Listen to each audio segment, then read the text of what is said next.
So some of you might be familiar with the Lee-alikes who celebrated or tarnished the memory of Bruce Lee, depending on your opinion. But this movie is a little different to that. It isn't merely a movie full of Bruce Lee lookalikes, Bruce Lee imitators like Bruce Lee, Bruce Leah, or even Bruce Ty. This one actually overdubs existing footage of the Little Dragon to serve the narrative, and Fist of Fear, Touch of Death opens with a bit of a rousing score that seems to have been lifted directly from Wide World of Sports, and it might be familiar to those of you watching sports in the 80s on the 3 or 4 channels on television. And then we're introduced to our guide and narrator for this martial arts extravaganza, a man by the name of Adolph Caesar. So Adolph Caesar is an American actor in the twilight of his career, and incidentally, he's one of the last people to enjoy the privilege of that particular Christian name until old mean Mr. Mustache ruined it for everyone else until the end of time. Naughty, naughty. Anyway, the premise of this curious movie is that a tournament's being held for deciding the successor to the Bruce Lee title at Madison Square Garden, and it seems a little like the Elvis Festival that they hold up in parks to pick the most entertaining Elvis lookalike. And it also allows this film to plunder copious amounts of stock footage from karate and kung fu events at Madison Square Garden to help drive the narrative along, and of course also to pad out the rest of the movie. So first up, we meet karate expert Aaron Banks, who fills us in on the mysterious touch of death that Bruce Lee was working on just before he died of misadventure. And Aaron Banks explains that misadventure is what they usually say when they don't really know or don't want to say how someone died. Generally, I think that if it's if someone died in a bit of an embarrassing sexual way, or if they didn't kill themselves, they'll generally say they died of misadventure. So Aaron's trying to profit off Bruce's legacy, of course, with this whole tournament, much like everyone else involved with this movie. But not everyone else is behind the idea. Fred the Hammer Williamson, for example, thinks the whole concept's absurd, and I'm sure he's not the only one. Fred Williamson's definitely not the Lone Ranger when it comes to thinking this is all a bit tacky. And Fred's also angry because everyone keeps mistaking him for crooner Harry Belafonte.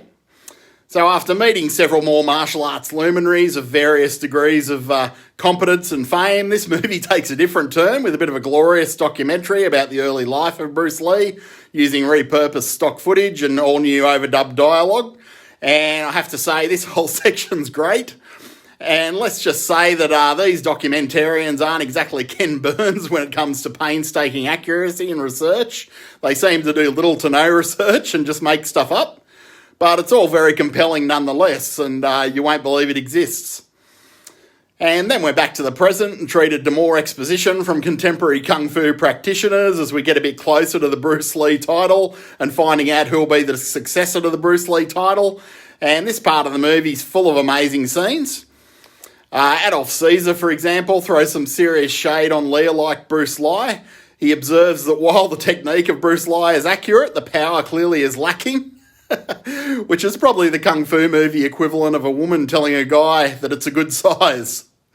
Another highlight is a mutual admiration society between Bruce and Aaron Banks, and both of them are gushing over one another, both are telling each other that they're the best. And essentially this whole movie's pretty amazing like that. They really don't make them like this anymore, but I wish they did. I don't think you necessarily need to be a Kung Fu fan or even a Bruce Lee fan to have a whale of a time with this one.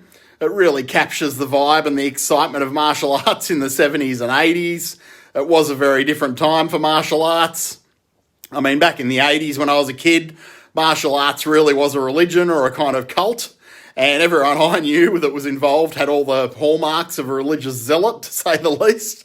There was the blind faith, the feeling of moral and spiritual superiority, failure to acknowledge any shortcomings with martial arts or any inaccuracies, and the list goes on.